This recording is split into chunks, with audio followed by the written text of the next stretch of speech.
Não existe uma pessoa sem religião e uma sociedade irreligiosa.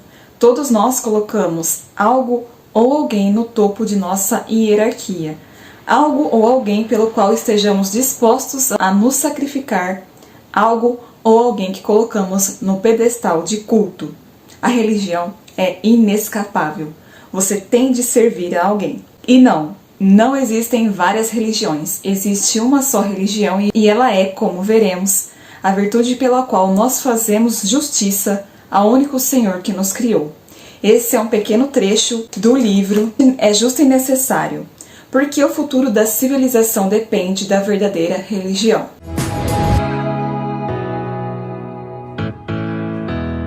Olá pessoal, sejam bem-vindos a mais um vídeo neste canal. E hoje eu quero apresentar para vocês um novo livro do Scott Hahn. Eu já li vários livros dele e esse daqui é o lançamento. Eu sei que eu tô aí com falha no canal, né? Eu estou trabalhando muito, eu poderia falar que estou sem tempo, mas eu prefiro dizer que eu não estava priorizando o canal neste momento. Mas vamos ao que interessa. Então, nesse livro aqui que Scott Hahn escreveu em conjunto com Brandon M.C. Ginley, eu acho que fala assim, no começo do livro, eles já trazem o conceito de Karl Marx sobre religião, que é o ópio do povo, que seria como um escape humano, um bálsamo necessário para as classes operárias, mas que logo se tornaria irrelevante.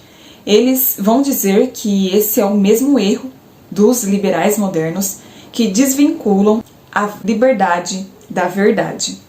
Mas o que os autores enfatizam no livro e que a maioria não sabe é que a religião é uma virtude, assim como a prudência, a justiça, a fortaleza e a temperança.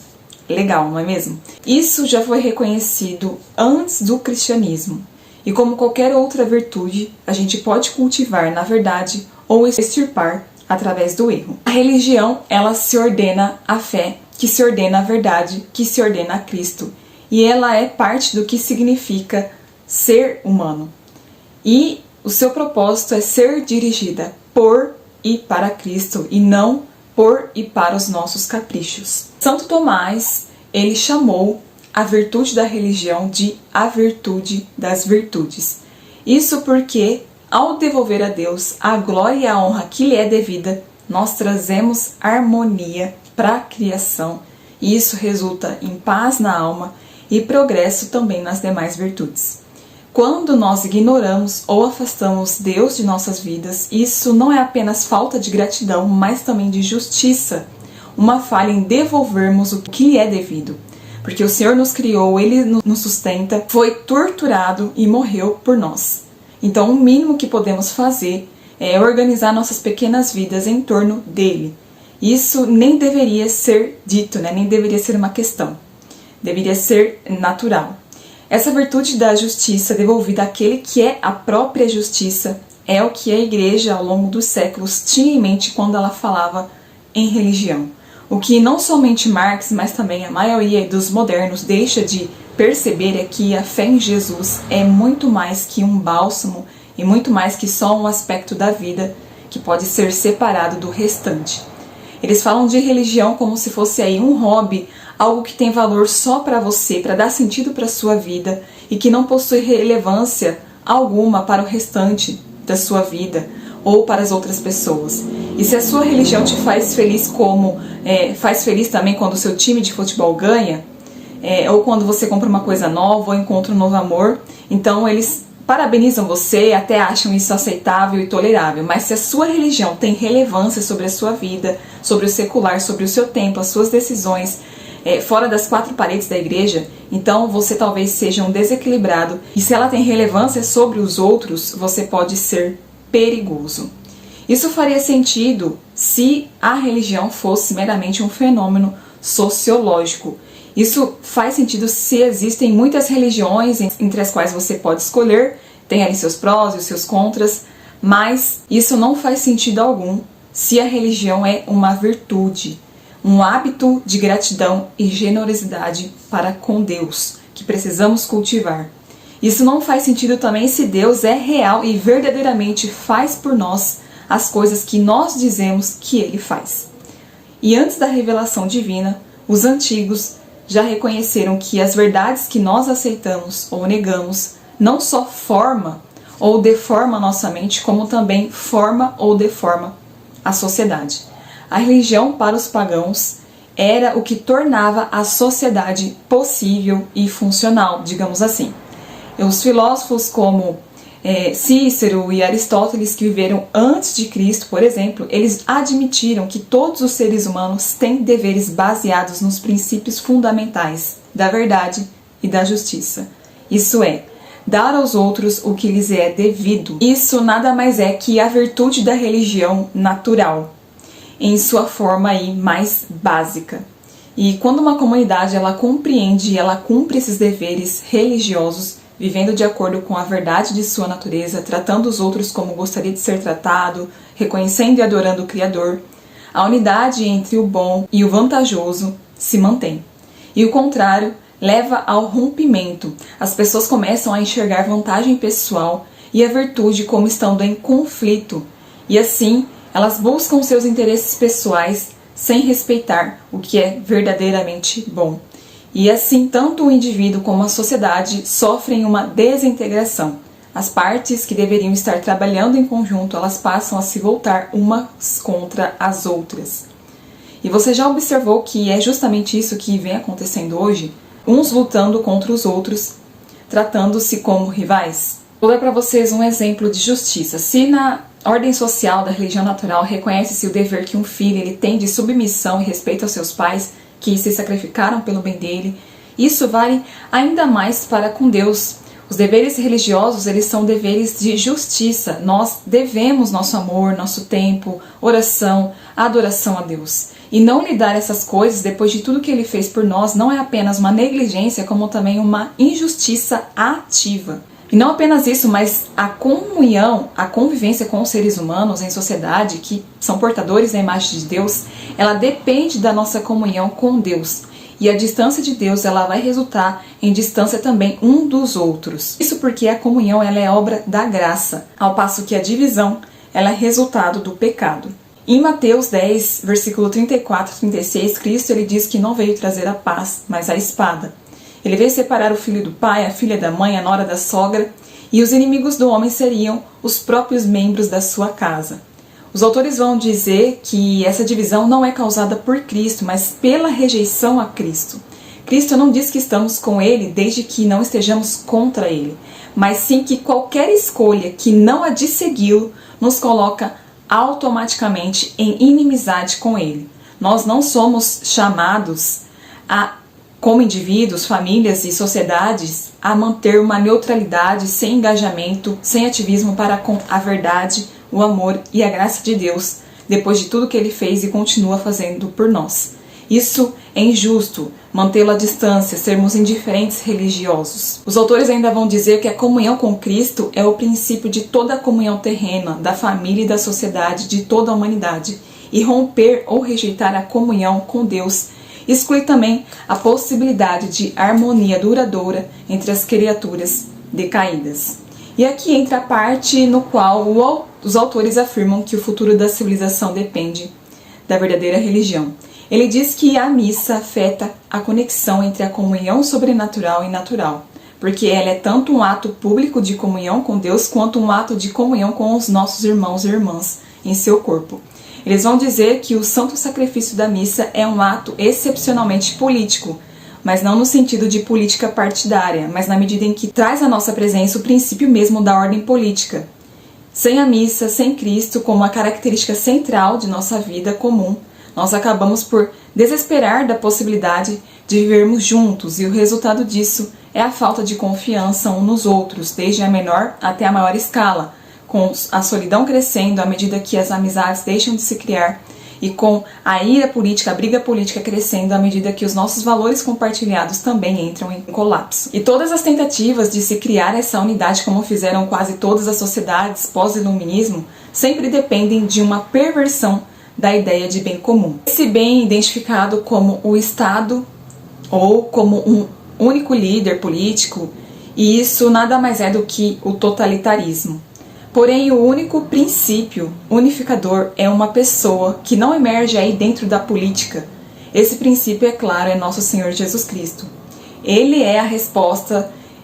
Ele não promete nem a miragem do liberalismo secular, nem a opressão do fascismo, nem a loucura do comunismo, nem a agonia do coletivismo, nem a falsa segurança da política de identidade, seja ela de esquerda ou de direita, nem a falsa piedade do humanitarismo. Só um princípio social que esteja fora e acima da própria sociedade, só Jesus pode prometer unidade sem uniformidade.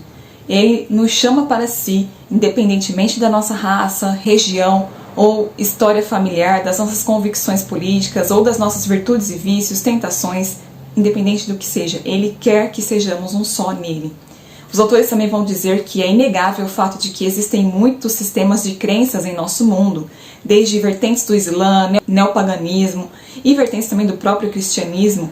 No entanto, há só uma religião e uma só pergunta: quão bem o culto de certa pessoa se conforma à verdadeira natureza de Deus e qual culto Ele nos pediu, Ele quer de nós.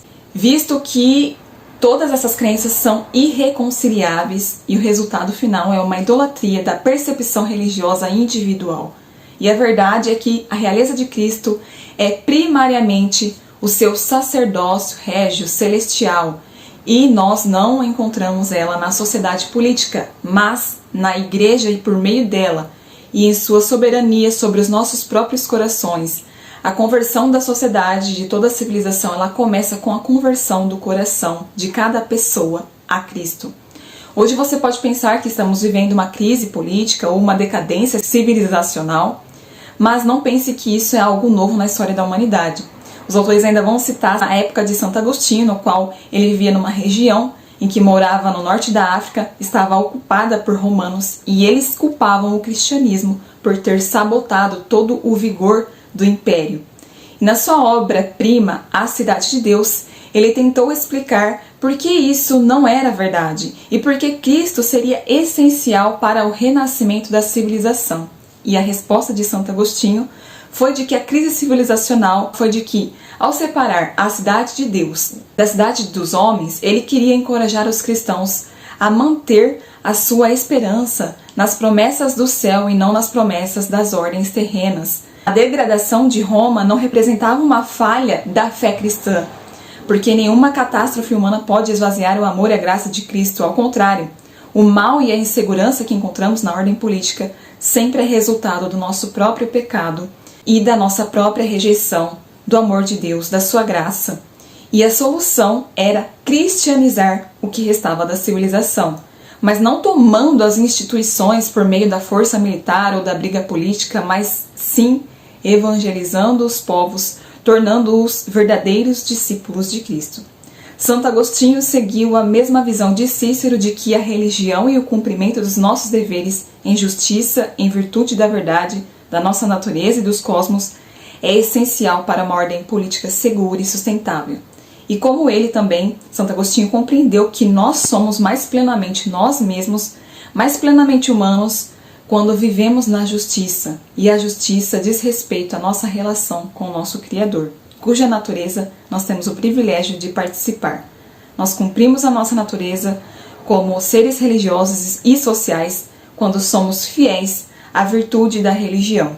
Nós somos mais plenamente humanos quando estamos no relacionamento reto com Jesus Cristo por meio da sua igreja. A plenitude da virtude da religião encontra-se no mistério da igreja, a começar com a missa e continuando ali pelos outros sacramentos e pelas graças invisíveis que ela nos transmite. Não podemos ter a esperança de crescer em nossa relação de santificação com Cristo sem ela, e portanto, na medida em que a civilização ela depende da santidade, ela também depende da igreja. Apesar de todas as corrupções humanas que sempre infectaram a igreja, ela por sua própria natureza ainda torna essa perfeição disponível para nós. E uma vida de oração e de participação nos sacramentos, uma vida com a virtude da religião, é o ato aí primário e essencial da justiça, que atualiza a graça e torna todas as outras formas de justiça possíveis. E para finalizar, da mesma forma que no século V podemos dizer que a nossa civilização em crise precisa de Cristo, mas Para trazer a sua paz e as suas promessas ao mundo, ela precisa de cristãos, precisa que a igreja seja a igreja e precisa que cada um de nós, através da igreja, aperfeiçoe a sua natureza e cumpra seus deveres como portadores da imagem de Deus. Somos chamados de modo especial a evangelizar os que estão próximos de nós, porque trabalhar e desejar a santificação da nossa sociedade e das instituições é parte da nossa vocação batismal. A graça ela não respeita as fronteiras artificiais aí entre o privado e o público, entre o pessoal e o social, e tampouco nós deveríamos fazer isso. A graça ela quer e tem o poder para incendiar o mundo.